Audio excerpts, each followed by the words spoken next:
3+ ranks తో civils 2025 లో analogue IAS ప్రభంజనం. మీరే నెక్స్ట్ ర్యాంకర్ కావచ్చు. Call now 9247573271. ఇప్పుడు శ్రీదేవి గారు, రేఖ గారు వీళ్ళతో ఎలా ఉంటది మీ బాండింగ్? ఎందుకంటే తెలుగు నుంచి వెళ్ళారు శ్రీదేవి గారు కాబట్టి. అస్సలు తెలియదు నాకు, బాంబేలోనే ఉంటున్నారు కదా. ఎంత కూడా తెలియదు నాకు. ఆ, మళ్ళీ శ్రీదేవి గారి హస్బెండ్ నాకు బాగా తెలుసు, బోనీ కపూర్ గారు. బోనీ కపూర్ గారి వాళ్ళ నాన్నగారు he used to treat me like a daughter. Okay. అదే నేను నిన్న మొన్న ఎవరికో చెప్తున్నాను, ఇట్స్ వెరీ స్ట్రేంజ్.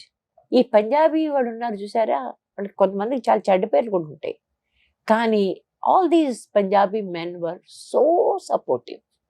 నా డైరెక్టర్ కూడా లేక్ టర్న్ కూడా పంజాబీ, ఆయన సురేంద్ర కపూర్ అంటే బోనీ కపూర్ వాళ్ళ ఫాదర్. మా ఆయన కూడా బయట ఎక్కడ కనిపిస్తే ఇంటికి రండి రా, ఇద్దరు కలిసి రండి, మా ఇద్దరం 2 పెక్కలు వేద్దాం, వీళ్ళిద్దరు మాట్లాడుకుంటారు, ఇంటికి రండి మీరు, అంత ఎఫెక్షనేట్ గా.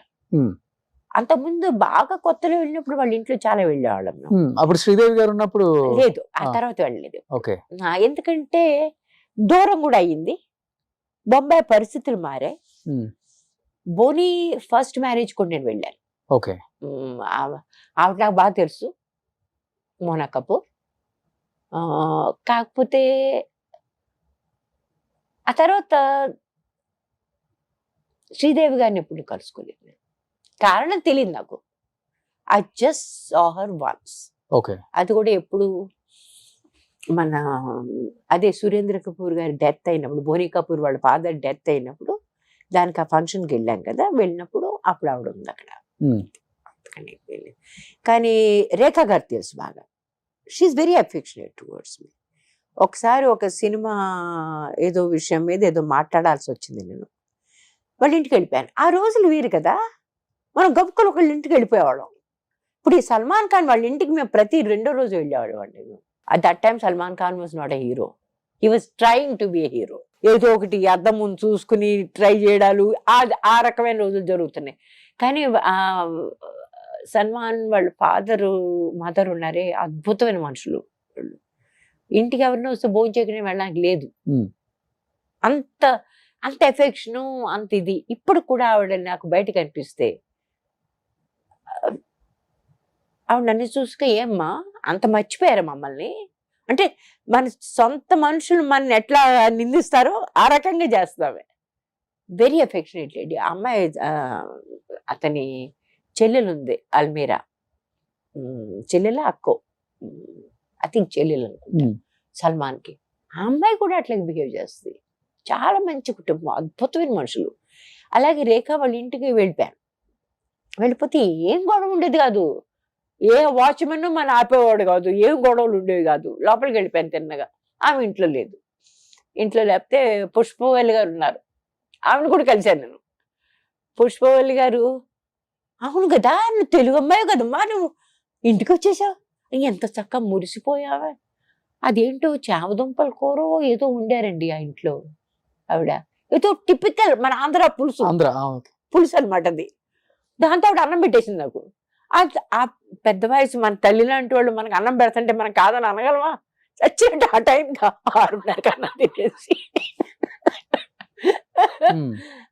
ఇంటికి వెళ్ళాను. ఆ తర్వాత నన్ను ఏ విషయం ఏంటి కలుసుకోవడానికని రేఖ మా ఇంటికి వచ్చింది. వచ్చేసరికి మా క్లాస్మేట్స్ అంతా ఫిల్మ్ ఇన్స్టిట్యూట్ వాళ్ళు కదా, యంగ్స్టర్స్ కదా, వీళ్ళంతా నోరు తెరుచుకుని అలా ఉండిపోయారు అనమాట.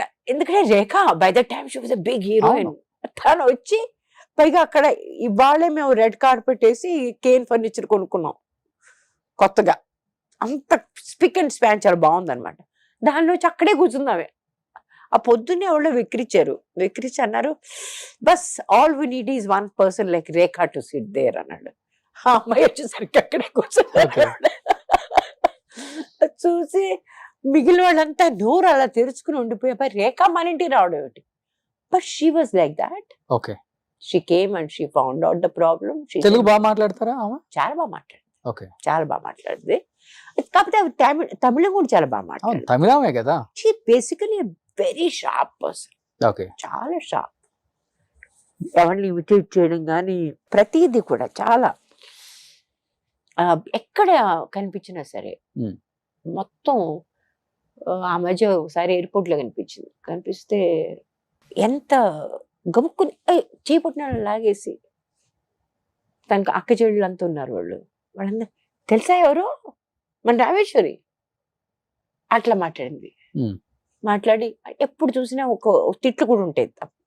అవును మళ్ళీ జుట్టు కట్ చేసేసావు నువ్వు, అంత పొడుగు జుట్టు, అద్భుతమైన జుట్టు, చక్కగా వేసుకో, కాస్త లిప్స్టిక్ వేసుకొని, నేను బయట లిప్స్టిక్ అది కూడా వేసుకోను, ఇది ఇంటర్వ్యూ అని మీకోసం అని లిప్స్టిక్ అది వేసుకుని వచ్చాను నేను. ఓకే సరే లిప్స్టిక్ వేసుకోండి, ఇది చక్కగా, ఇది కళ్ళు ఎంత బాగుంటాయి, ఇది ఇట్లా మేకప్.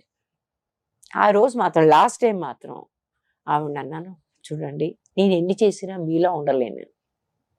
రేఖ ఇస్ రేఖ, రేఖా గారిలో ఎవరు ఉండలేరు అసలు, ఉండలేరు అంతే. నేను ఎన్నైనా కష్టపడినా నేను మీలా ఉండలేను, ఆ గొడవే లేదు. బహుశా నాలా ఉండాలంటే మీకు కూడా కష్టమే. That is also they what I can do with the confidence I can carry my self. నేను షర్ట్ తిరిగేసి ఉంటుందండి, దాంతో వెళ్ళిపోతాను. దారిలో ఏమన్నా కనిపించి తిరిగేసి ఉంది అంటున్నాను, అలాగా పర్లేదు దారిలో శుభ్రంగా మరి నా పని చేసుకున్నాను, కూర్చో గొడవే లేదు. Can I don't think anyone ఎక్కువ షర్ట్ జీన్స్ వేసుకుంటారా? ఎక్కువ shirt. Okay, easiest thing to wear, okay. Fastest. నిజం సెట్ కి వెళ్ళి మేకప్ వేసుకునే వరకు అంతే వెళ్తారు కదా. మన దేవరకు కూడా అంతే వెళ్ళారు సెట్ కి. అలాగే అందరూ అంతే. కొంతమంది అయితే అది they come it comes is shock, ఎందుకంటే ఈ వయసులో కూడా ఈ బట్టలు వేసుకుంటుందా ఈవిడనే ఒక కొంతమందికి అలవాటు ఉండదు కదా. బట్ నేను ఇంకెవరి కోసం బతకట్లేదు కదా, నేను నా కోసం బతుకుతున్నా. బాంబేలో అంతే ఉంటది కదా. బాంబేలో అట్లా ఉంటారో లేదు కూడా నాకు తెలియదు. నేను ఎవరు ఎట్లా చేస్తున్నారు నేను చేయటం లేదు.